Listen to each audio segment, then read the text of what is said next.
Good morning, students, and my dear friends. I'm Dr. Shalini Shukla, and today is 25th of November 2022, Friday.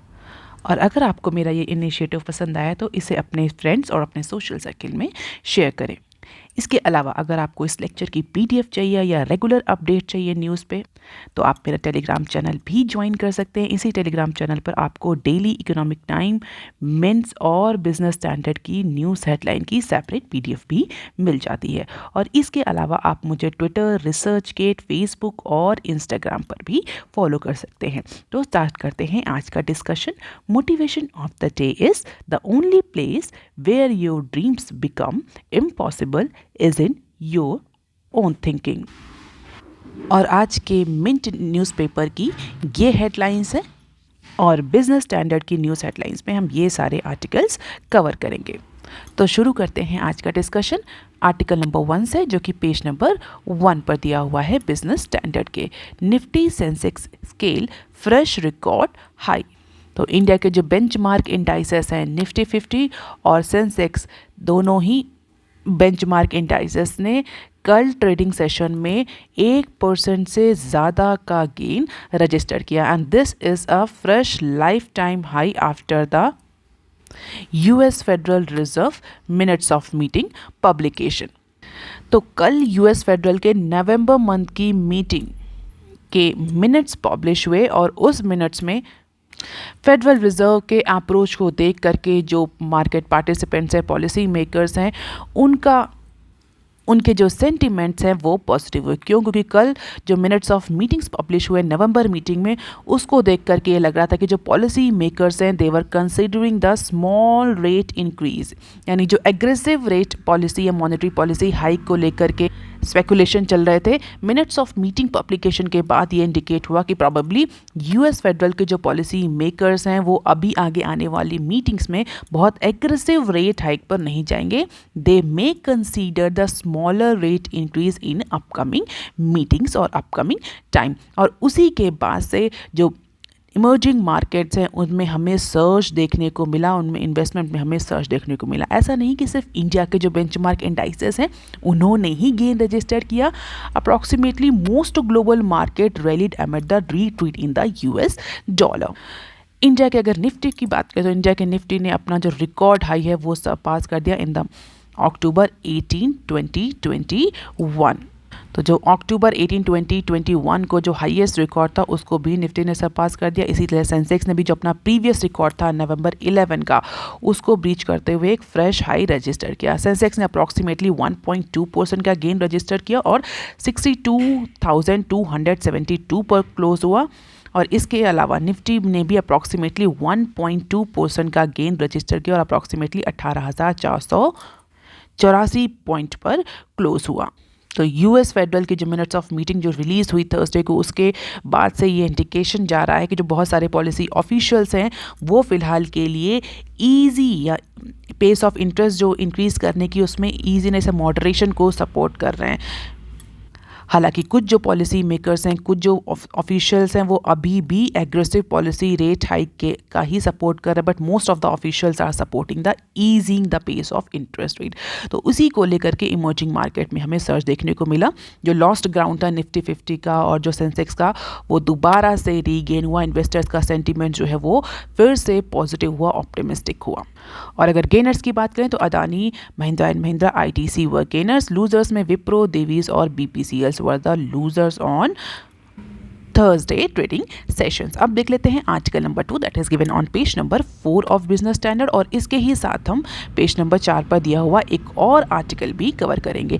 Urban jobless rate drops for 5th quarter to 7.2% NSO। तो NSO ने unemployment का, NSO stands for national statistical office, तो उसने latest periodic labour force सर्वे PLFS का data publish कर दिया है Thursday को। और उस डेटा के अकॉर्डिंग इंडिया का जो अर्बन अनएम्प्लॉयमेंट रेट है वो 5वें क्वार्टर में लगातार ड्रॉप होता हुआ दिखा और अप्रॉक्सीमेटली 7.2% तक पहुंच गया, जो कि कोविड-19 के ड्यूरेशन में हाईएस्ट था अनएम्प्लॉयमेंट का रेट। वो पिछले 5 क्वार्टर से कंटिन्यूअसली डिक्रीज कर रहा है as per the periodic labour force survey PLFSP, जिसको हम शॉर्ट फॉर्म में बोलते हैं। और अगर इस बार के सितंबर मंथ के सितंबर क्वार्टर के हम अनएम्प्लॉयमेंट डेटा को देखें तो ऐसा कहा जा रहा है कि जब से एनएसओ ने लॉन्च किया है ये पहला फर्स्ट कंप्यूटर बेस्ड सर्वे अप्रैल 2017 से, यानी पिछले 4 सालों से जब से ये लॉन्च हुआ है पीएलएफएस, तब से लेकर के अभी तक का ये सबसे लोवेस्ट अनएम्प्लॉयमेंट रेट है जो कि सितंबर के मंथ में सितंबर क्वार्टर में रिकॉर्ड हुआ है। और अगर जेंडर वाइज हम देखें तो मेन और वुमेन का जो अनएम्प्लॉयमेंट रेट रहा वो अप्रॉक्सीमेटली 6.6% और 9.4% रहा रिस्पेक्टिवली, यानी वुमेन के केस में अनएम्प्लॉयमेंट ज़्यादा देखने को मिला in comparison to the male gender. और अप्रैल जून क्वार्टर 21 से कंटिन्यूसली अगर हम देखें तो अनएम्प्लॉयमेंट जो है वो डिक्रीज़ हो रहा है। कोविड के ड्यूरेशन में यही अनएम्प्लॉयमेंट अपने 40 ईयर्स के हाइक पर पहुंच गया था, if you were aware about that time. और अगर आपको थोड़ा सा पता हो अनएम्प्लॉयमेंट के बारे में या पब्लिकेशंस के बारे में और रेगुलरली न्यूज़ चैनल फॉलो कर रहे हो तो इससे पहले भी centre for monitoring Indian economy CMIE ने भी डेटा पब्लिश किया था, अपना खुद का डेटा अनएम्प्लॉयमेंट को लेकर के, और ये बताया गया था कि अगस्त के मंथ को छोड़ करके एक्सेप्ट अगस्त, इसके अलावा इंडिया ने अप्रॉक्सीमेटली सभी क्वार्टर्स में, सभी मंथ्स में, Q2 ऑफ और every month of Q2 India has performed well in terms of employment. और अप्रॉक्सीमेटली सभी क्वार्टर्स में, पिछले Q1 और Q2 में इंडिया का जो अनएम्प्लॉयमेंट रहा है वो 7% से नीचे रहा है, मोर स्पेसिफिकली Q2 में केवल अगस्त के मंथ को छोड़ते हुए। तो हालांकि अगर हम अर्बन रूरल का लेबर मार्केट का सिनेरियो देखें या अर्बन रूरल लेबर मार्केट में अनएम्प्लॉयमेंट देखें तो हमें थोड़ा सा डाइवर्जन देखने को मिलता है। ओवरऑल अगर फिर भी हम चाहे CMIE का डेटा देखें या हम NSO का देखें, दोनों के ही केस में कहीं ना कहीं ये ट्रेंड देखने को मिल रहा है कि over the period of time since the recovery of after the covid pandemic, India में जो अनएम्प्लॉयमेंट है धीरे धीरे कम हो रहा है। एम्प्लॉयमेंट जो है या एम्प्लॉयमेंट की जो अपॉर्चुनिटीज़ हैं वो इंक्रीजिंगली बढ़ रही हैं। तो there is a study fall that we can see in unemployment since April 2021 after the peak of COVID-19 pandemic unemployment impact. अब इसके साथ ही हम एक और न्यूज़ कवर कर लेते हैं जो कि मूडीज़ के प्रोजेक्शन से रिलेटेड है। Recession not likely in APAC in 23 Moody's. बहुत सारे जो रेटिंग एजेंसीज हैं, जो फाइनेंशियल इंस्टीट्यूशंस हैं, उन्होंने प्रोजेक्ट किया है कि आगे आने वाले ईयर में 2023 में जो वर्ल्ड है वो एक सीवियर रिसेशनरी कंडीशंस में जा सकता है या वर्ल्ड सीवियर रिसेशन फेस कर सकता है। उसी को लेकर के मूडीज़ एनालिटिक्स ने अपना प्रोजेक्शन दिया है और मूडीज़ के अकॉर्डिंग APAC रीजन में जो ये रिसेशन की वेव्स हैं ये देखने को नहीं मिलेंगी। तो मूडीज़ ने अपनी एक रिपोर्ट, एक एनालिसिस पब्लिश करी है, APAC outlook a coming down shift. APAC stands for Asia Pacific region. तो बेसिकली एशिया पैसिफिक रीजन के बारे में, उसकी इकॉनमीज़ के बारे में प्रोजेक्शन किया है मूडीज़ ने APAC आउटलुक में। और APAC आउटलुक में मूडीज़ ने क्लियरली बोला है कि जो APAC कंट्रीज़ हैं, जो APAC रीजन है, यहाँ पर हमें रिसेशन देखने को नहीं मिलेगा। हालांकि इस एरिया में जो कंट्रीज़ हैं, ये जो रीजन है, यहाँ पर हमें रिसेशन का इम्पैक्ट विजिबल होगा in terms of higher interest rate and slower global trade growth rate. तो जो एक्सपोर्ट इम्पोर्ट है वो डाउन हो सकता है, जो इकोनॉमिक ग्रोथ रेट है वो थोड़ा सा स्लो हो सकता है, इंटरेस्ट रेट हाई हो सकते हैं, बट एज सच रिसेशन की कंडीशन इन कंट्रीज में नहीं आएगी। जैसे कि इंडिया को लेकर के भी मूडीज़ ने प्रोजेक्शन दिया कि इंडिया की जो ग्रोथ है नेक्स्ट ईयर वो स्लो होगी, but it will be in line with its long term potential. बहुत ज़्यादा रिसेशन की या रिसेशनरी कंडीशंस इंडिया में भी देखने को नहीं मिलेगी। इंटरेस्ट रेट और जो ट्रेड ग्रोथ है उसमें थोड़ा सा इम्पैक्ट विजिबल होगा। और जो ऐसे एरिया जहाँ पर पॉजिटिव गेन प्रोजेक्ट किया है मूडीज़ ने इंडिया में, that is inward investment, productivity gains, technology, agriculture, all these factors will positively grow and definitely these factors will accelerate the growth in India as well.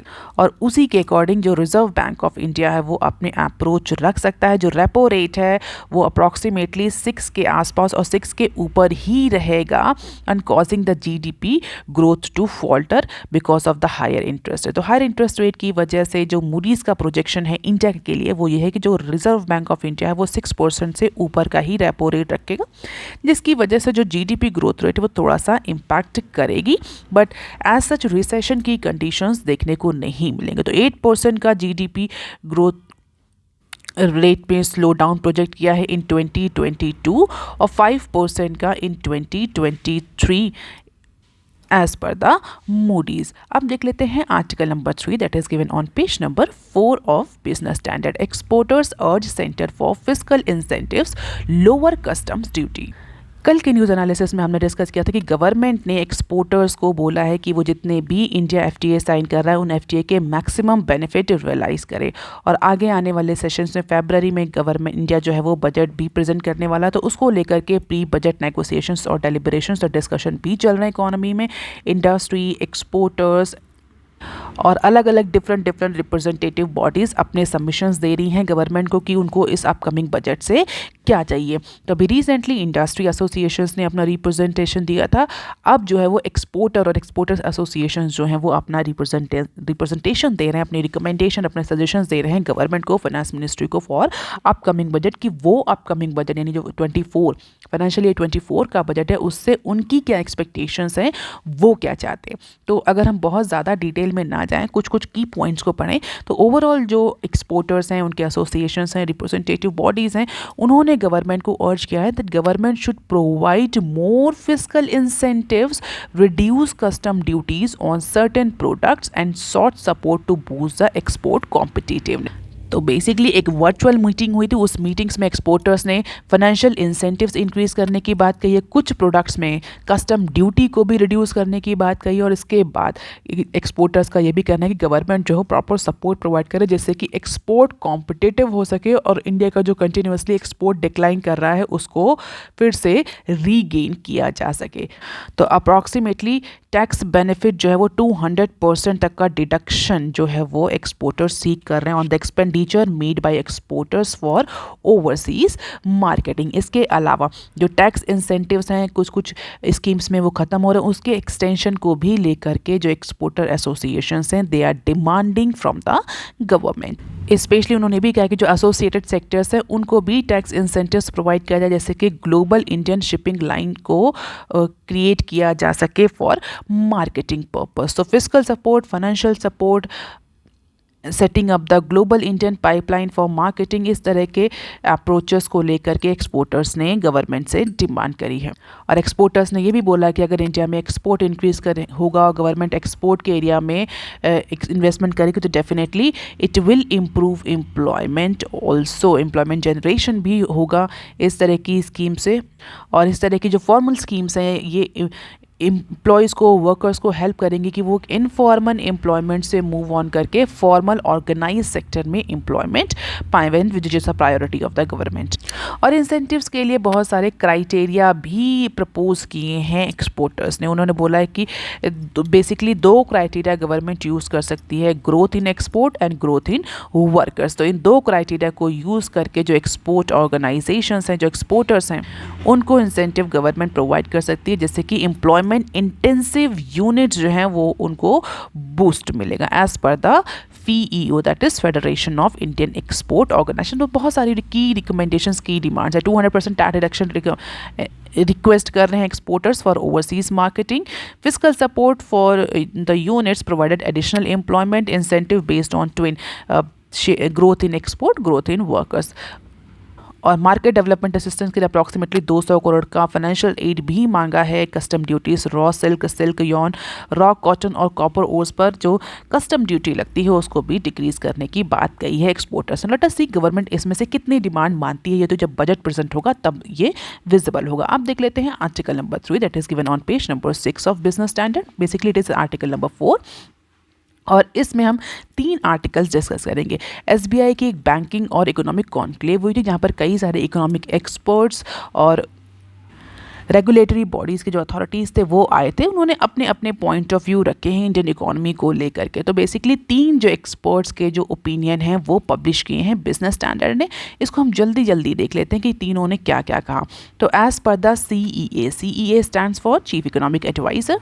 कौन है India के chief economic adviser? Mister V Anantha Nageswaran. तो V Anantha Nageswaran ने Indian economy की economic activities को लेकर के और करंट अकाउंट डेफिसिट कैट को लेकर प्रोजेक्शन दिए हैं। और मिस्टर V अनंता नागेश्वरन के अकॉर्डिंग फाइनेंशियल ईयर 23 में जो इंडिया का जो कैट है that is current account deficit वो अप्रॉक्सीमेटली 3 to 3.3% ऑफ जीडीपी रहेगा because of the increase in domestic economic activities and uptick in oil imports. Oil import की वजह से इंक्रीजिंग एनर्जी कॉस्ट या प्राइसेस की वजह से इंडिया का जो करंट अकाउंट डेफिसिट है वो 3 से 3.2% तक जा सकता है as per chief economic adviser of India.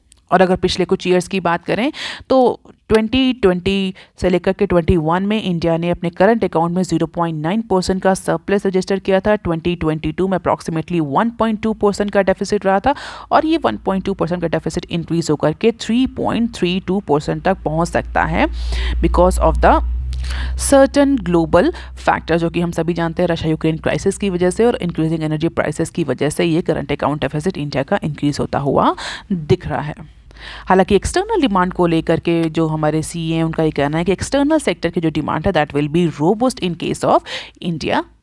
ये तो प्रोजेक्शंस हैं हमारे सीए के। आरबीआई का क्या प्रोजेक्शन है? आरबीआई का ये मानना है कि जो कैट है वो 3% के अंदर ही रहेगा, 3% of GDP for financial year 23, क्योंकि आरबीआई के अकॉर्डिंग फर्स्ट हाफ में तो हमें कैट इंक्रीज होता हुआ दिखेगा लेकिन सेकेंड हाफ में इंडिया का जो करंट अकाउंट डेफिसिट है उसमें थोड़ा सा हमें श्रिंकेज देखने को मिल सकता है as per the Reserve Bank of India. और रिजर्व बैंक ऑफ इंडिया के अकॉर्डिंग इंडिया का जो फॉरेन एक्सचेंज रिजर्व है वो अप्रॉक्सीमेटली $530.0 बिलियन है ऑन नवंबर, जो कि अप्रॉक्सीमेटली 8.6 मंथ का इंपोर्ट बिल्स कवर करता है। तो सफिशिएंट स्ट्रॉन्ग फॉरेक्स रिजर्व है इंडिया के पास अभी जो अप्रॉक्सीमेटली 9 मंथ्स का इंपोर्ट बिल कवर कर सकता है। हालांकि पिछले अगर हम मंथ्स को देखें, पिछले डेटा को देखें तो जून 2020 में जो ये फॉरेन एक्सचेंज रिजर्व था ये अप्रॉक्सीमेटली 11 महीनों का इंपोर्ट बिल कवर कर रहा था और इससे पहले अगर हम देखें तो मार्च 2022 में तो अप्रॉक्सीमेटली 11.8। तो हमें टाइम वाइज इसमें डिक्रीज, हालांकि डिक्रीज तो हो ही रहा है foreign exchange reserve because of the increasing energy prices and commodity prices। तो मार्च 2022 में it was 11.8, it was for 11.8 months।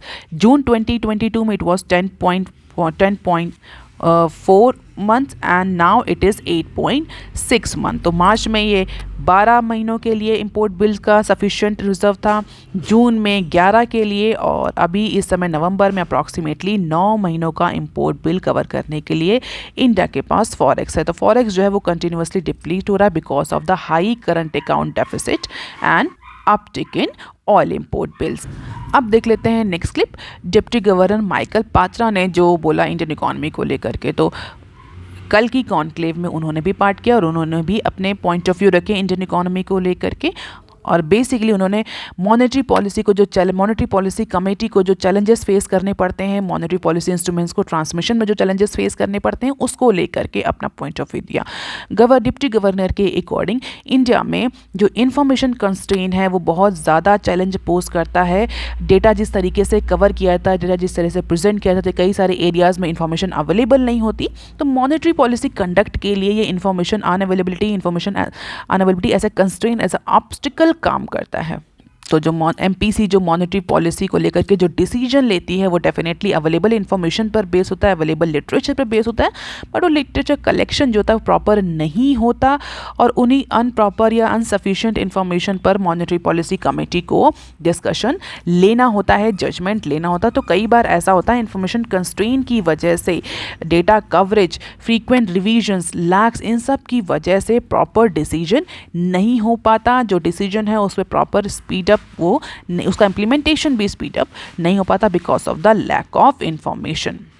And as per Mr. Patra, the policy maker must decide on the basis of vintage data, where relevant goal variables of committee would be in the future। तो कई बार policy maker को blind shoot करना होता है because of this situation. तो policy information constraint को लेकर के उन्होंने अपने पॉइंट ऑफ व्यू दिए। हालांकि as per him, the risk of inflation data being prone to unforeseen shock which could sometime influence the data as soon as it's released। तो timely release नहीं होता, लैक ऑफ कवरेज होता है जिसकी वजह से कई बार ब्लाइंड शूट करना पड़ता है मॉनेटरी पॉलिसी कमिटीज को। अब देख लेते हैं next clip. We should see core inflation dipping, says Ashima Goyal. Who is Ashima Goyal? The member of monetary policy committee. उन्होंने इंडिया की सीपीआई को लेकर के अपने प्रोजेक्शन थे। तो सीपीआई बेसिकली इन्फ्लेशन को लेकर के अपना पॉइंट ऑफ व्यू रखा है। तो मिस आशिमा गोयल के अकॉर्डिंग जो कोर इन्फ्लेशन है, कोर कंज्यूमर प्राइस इन्फ्लेशन है, सीपीआई बेस्ड इन्फ्लेशन है, वो पिछले कुछ मंथ में तो स्टबन रही है, स्टबनली इंक्रीज हुई है, लेकिन उनके अकॉर्डिंग आगे आने वाले टाइम में it will be moderated, it should is going ahead. तो कुछ मॉडरेशन, कुछ ईज आउट देखने को मिल सकता है एज पर मिस आशिमा गोयल। तो जिस तरीके से अगर हम अंडरलाइन कंपोनेंट को देखें इन्फ्लेशन को, we can easily find out that transportation, telecommunication जो इन्फ्लेशन का लार्जेस्ट पार्ट कॉन्स्टिट्यूट करते हैं, उनमें हमें स्लो डाउन देखने को मिल रहा है एज पर मिस गोयल, क्योंकि दोनों ही सेक्टर जो हैं वो ऑयल से रिलेटेड हैं और कुछ टाइम में हमें ऑयल की जो प्राइसेस है वो कमिंग डाउन होते हुए, कुछ उनका शेयर जो है वो कम होता हुआ दिख रहा है। दैट इज़ वाई इन्फ्लेशन जो है, प्रॉबेबली जो कोर इन्फ्लेशन है वो आगे आने वाले टाइम में कम होती हुई दिख सकती है एज पर मिस गोयल। हालांकि उनके पर्सनल व्यूज़ हैं, core inflation is calculated by largely stripping away the volatile components of food and fuel. कई बार हम डिस्कस कर चुके हैं। और अभी लेटेस्ट डेटा के अकॉर्डिंग जो हेडलाइन सीपीआई बेस्ड इन्फ्लेशन है वो 6.77% थी in the month of October, जो कि पिछले महीने 7.41 से कम थी। हालांकि एनालिस्ट क्या कहना है कि जो इन्फ्लेशन 6% जो आई है अक्टूबर में लार्जली अनचेंज है, बहुत ज़्यादा इम्पैक्ट नहीं दिखता। हालांकि एनएसओ ने अभी तक भी कोर इन्फ्लेशन का डेटा रिलीज नहीं किया है फॉर मंथ ऑफ सितंबर और अक्टूबर। ऑल्दो ये सारे प्रोजेक्शंस हैं, स्पेकुलेशंस है कि जो सीपीआई बेस्ड इन्फ्लेशन है वो 6.77% आई है, पिछले महीने 7.4% से डाउन। ओवरऑल सीपीआई में इंक्रीज देखने को मिला है, बट कोर इन्फ्लेशन किस तरीके से मूव कर रही है इसका डेटा अभी एनएसओ ने पब्लिश नहीं किया। तो जितने भी व्यूज़ हैं मिस आसिमा गोयल के, वो उनके अपने पर्सनल व्यूज़ हैं। ऑल्दो उनके अकॉर्डिंग इंडिया जो है वो कोर इन्फ्लेशन में थोड़ा सा डिप देख सकती है आगे आने वाले time in October, September, November month में। अब देख लेते हैं some other news clips. Post COVID recovery in air travel stall. तो कोविड-19 के ड्यूरेशन में जितने भी टच इंटेंसिव सेक्टर्स थे, मोर स्पेसिफिकली एविएशन सेक्टर, वो बहुत ज़्यादा इम्पैक्ट हुआ था।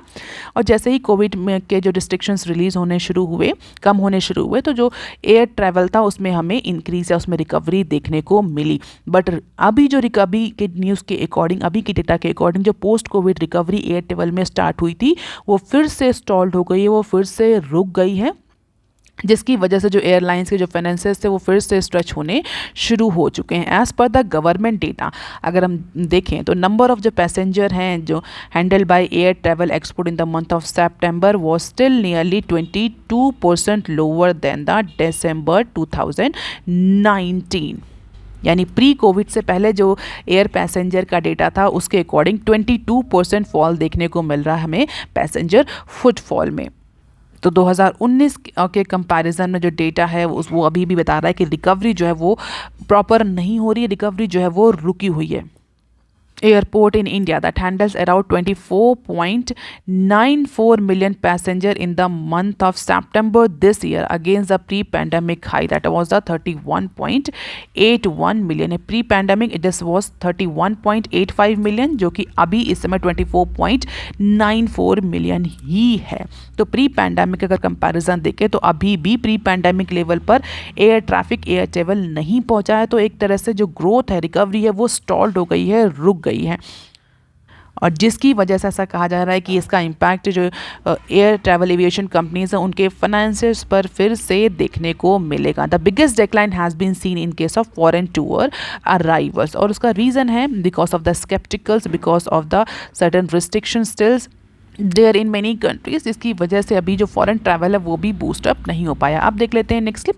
Tatas Bisleri by out may be the biggest in India FMCG space. तो टाटा बिस्लरी इंटरनेशनल को खरीदने जा रहा अप्रॉक्सीमेटली 6,000 से लेकर के 7,000 तक की डील के बीच में ऐसा सुनने को आ रहा है। और ऐसा कहा जा रहा है कि अगर ये डील फाइनलाइज होती है, टाटा कंज्यूमर अगर बिस्लरी इंटरनेशनल को खरीदता है, तो this will be the India's largest fast moving consumer good deal yet. FMCG sector की अभी तक की ये सबसे बड़ी डील होगी। हालांकि अभी इस पर डिस्कशन स्टार्ट हुआ है, अभी डिसीजन नहीं हुआ है, बट ऐसा कहा जा रहा है कि if the deal is sealed the Bisleri brand name would open up for the new avenue for Tata Consumer in the beverage space, और ये अब तक की सबसे बड़ी डील होगी। और इससे पहले जो बड़ी बड़ी डील्स हुई हैं वो क्या हैं, तो हम देख सकते हैं 3000 करोड़ की डील हुई थी HCL ने, जहाँ HUL ने हॉर्लिक्स को एक्वायर किया था। इसके बाद 2000 करोड़ की अप्रॉक्सीमेटली डील हुई थी। ITC ने स्पाइस ब्रांड सनराइज फूड्स को एक्वायर किया था। इसके अलावा और भी 2000 की डील्स हुई थी। अगर हम देखें तो इससे सबसे बड़ी जो डील थी वो 4595 करोड़ की हुई थी, जहां पर जाइडस वेलनेस ने हिंस इंडिया को एक्वायर किया था 2019 में। तो ये सारी बिगेस्ट डील हैं अभी तक की FMCG के स्पेस में, और अगर ये डील फाइनलाइज होती है बिसलरी और टाटा की, तो ये सबसे बड़ी अभी तक की डील होगी। And this is the financials of Bisleri international since financial year 2016 to financial year 2020।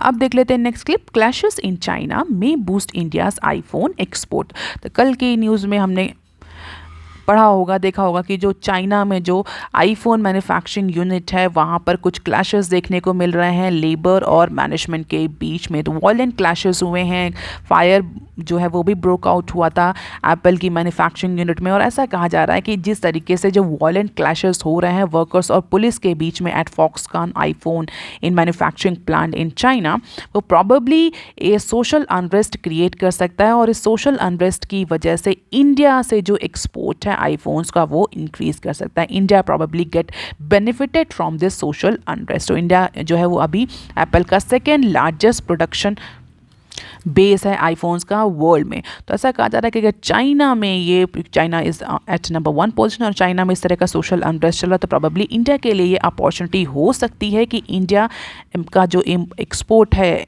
IPhones को लेकर के वो इंक्रीज हो सकता है इस पर्टिकुलर टाइम ड्यूरेशन में। तो क्योंकि चाइना में ऑलरेडी कोविड-19 की वजह से रिस्ट्रिक्शन थे, जिस रिस्ट्रिक्शन की वजह से मैन्युफैक्चरिंग यूनिट्स में भी इस तरह के क्लैशेस देखने को मिल रहा है। It's a good opportunity for India. और इंडिया के अगर शेयर की बात करें तो India could account for up to 20% of Apple's global production capacity by financial year 26। So it is a good opportunity for India. Let us see how India tapped this opportunity. अब देख लेते हैं next clip. Cash strap states pulled out of PMFBY government. तो centre ने Thursday को बोला है कि कुछ स्टेट्स ने सेंटर गवर्नमेंट की जो फ्लैगशिप प्रधानमंत्री फसल बीमा योजना है, PMFBY इसको बोलते हैं, प्रधानमंत्री फसल बीमा योजना, उससे पुल आउट कर दिया है। अपना वो शेयर होता है, सेंटर और स्टेट जब कोई स्कीम लॉन्च करते हैं तो उसमें दोनों अपना अपना शेयर पे करते हैं। तो फिलहाल सेंटर जो है वो ज़्यादा शेयर पे करता है सेंटर स्पॉन्सर्ड स्कीम में और सेंटर सेक्टर स्कीम में, और स्टेट्स का जो शेयर होता है वो कम होता है। तो PMFBY दैट इज प्रधानमंत्री फसल बीमा योजना एक सेंटर सेक्टर स्कीम है, जहाँ पर कुछ पार्ट जो है वो सेंटर का है, कुछ पार्ट जो है वो, या मेजर पार्ट सेंटर गवर्नमेंट पे करती है, स्मॉल पार्ट जो है स्टेट्स गवर्नमेंट को पे करना है for insurance of agriculture crop. तो रिसेंटली थर्सडे को गवर्नमेंट, सेंटर गवर्नमेंट का ये कहना है कि कुछ स्टेट जो हैं वो अपना प्रीमियम नहीं पे कर पा रहे, अपना शेयर नहीं पे कर पा रहे हैं इनटू दिस प्रधानमंत्री फसल बीमा योजना, जिसकी वजह से उन्होंने पुल आउट कर दिया। कुछ state because of their financial constraints are not able to pay their share for this particular flagship scheme, and centre government has clearly mentioned that it was willing to make additional pro farmer changes to the scheme in response to the climate crisis, but चूँकि states हैं वो ready नहीं हैं because of their financial constraint, तो probably government इस scheme को उतने efficiently implement ना कर। और अगर डेटा देखें तो खरीफ डेटा के अकॉर्डिंग केवल 19 स्टेट्स जो हैं उन्होंने इस स्कीम को ऑप्ट किया है, जबकि खरीफ 2018 में 22 स्टेट्स ऐसे थे जो प्रधानमंत्री फसल बीमा योजना में पार्टिसिपेट कर रहे थे और इसके तहत किसानों को इंश्योरेंस दे रहे थे उनके एग्रीकल्चर क्रॉप्स पर। तो सिग्निफिकेंट डिक्रीज देखने को मिल रहा है, हम दे सकते हैं this is the current situation of the farmers और फसल बीमा योजना स्कीम पार्टिसिपेशन इन इंडिया। 2018 से लेकर के 2022 तक का डेटा दिया हुआ है। 2018 में 22 स्टेट से जो कि डिक्रीज होते होते 19 स्टेट्स पहुंच गए हैं। कवरेज अगर देखें तो 475 का डिस्ट्रिक्ट कवर होते 2018 में, जो कि रिड्यूस होते होते 382 डिस्ट्रिक्ट ही रह गए हैं। क्रॉप जो थी 38 क्रॉप कवर हो रही थी, जो रिड्यूस होते होते 30 पहुंच चुकी हैं। तो जो स्टेट्स का शेयर है वो डिक्रीज हो रहा है। States are pulling out of this Pradhan Mantri Fasal Bima Yojana. अब देख लेते हैं next clip. India GCC grouping expect to revive talks on free trade। India और Gulf corporation of India countries जो हैं वो थर्सडे को उन्होंने अनाउंस किया कि वो अपना फ्री ट्रेड एग्रीमेंट का जो नेगोशिएशन है वो फिर से स्टार्ट करने वाले हैं। तो इंडिया और गल्फ कॉरपोरेशन काउंसिल की जो कंट्रीज हैं they are again going to start their negotiation, free trade agreement negotiation. हालांकि कब से ये लॉन्च स्टार्ट होगा, ये नेगोशिएशन स्टार्ट होगा, ये लॉन्च की डेट अभी फाइनलाइज नहीं हुई है। ऑल्दो इंडिया के साइड से कहा जा रहा है कि ये जो डील साइन होगी, ये जो डील नेगोशिएशन होगी, ये सब्सटेंशियली कवर करेगी गुड एंड सर्विसेज को, टेक्नोलॉजी को, फूड सिक्योरिटी को, क्लाइमेट चेंज को, एनर्जी सिक्योरिटी को और अदर इंपॉर्टेंट आस्पेक्ट को। What is GCC? GCC is a regional intergovernmental political organize economic union. आप इसके बारे में थोड़ा सा पढ़ सकते हैं बिकॉज अगर ये न्यूज़ में तो it could be the probable question in your upcoming exam. कौन कौन से कंट्री आते हैं इस regional intergovernmental political economic union में? बहरीन, कुवैत, अमन, कतार, सऊदी अरेबिया एंड यूएई। और इससे पहले इंडिया और जीसीसी ने 17 साल पहले एक एफटीए साइन किया था, या हम बोल सकते हैं इकोनॉमिक कॉपरेशन डील साइन करी थी। It was not actually FTA, it was the economic cooperation deal. तो डेफिनेटली उस डील को रिवाइव करना है और एफटीए में कन्वर्ट करना है, तो नेगोशिएशन अब जल्द ही स्टार्ट होगा। And this is the import export of India from these GCC nation. So that is all for today, students. If you want lecture PDF, you can join me on Telegram channel. You can also follow me on other social media platforms. If you have any query and suggestion, you can write on comment section below. Please like, share and subscribe. Thank you. Have a nice day.